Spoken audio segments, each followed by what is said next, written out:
еден ден падна една тетратка. Обична тетратка, која кога ја отворив, доживеав шок. Одеднаш немаше црни низови од букви, нели? Туку тоа беше ракописно напишано. И тие букви мене ми беа многу поубави од овие во другите книги. Јас ги викав црни, како црни мравки се сите букви исти. Секој А е исто со секој друго А. Ваму не беше така. И не само тоа, туку имаше употребено црвено мастило во тоа крстописание, сино мастило и имаше едно како лилјаково или не знам некоја боја. Првите букви беа иницијали како во Евангелијата. Д беше направено вака ракописно Д, па имаше две очи ставено и како коса на девојка. Д, па се сеќавам Ш, имаше вака Ш, три глави, како троглава ламја беше.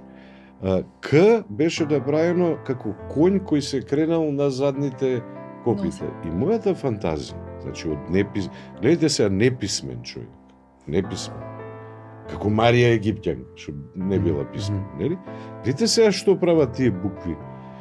Во мојата глава се роди идеја дека е тоа најинтересната сказна на светот, дека она троглава ламја ја грабнала онаа девојка. А оној конј се кренал на задните нозе К, нели? И го чека принцот за овој да ја врати грабнатата девојка од триглавата ламја. И се помина една година, се описменив, јас почна и тоа предшколско забавиште, како се викаше, не знам што, веќе почнав да читам, ја заборавив таа тетрадка и еден ден ја гледам и ја отворам. И викам, сега да видам што пишува, каква сказна. И сега, таму кај што беше она Ш, триглавата ламја што треба да ја грабне девојката, пишуваше вака.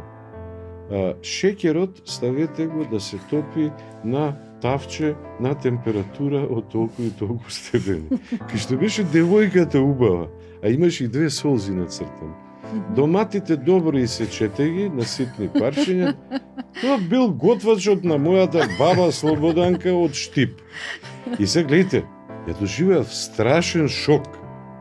Јас сватив дека сум бил целосно погрешно инструиран да верувам дека е тоа сказна.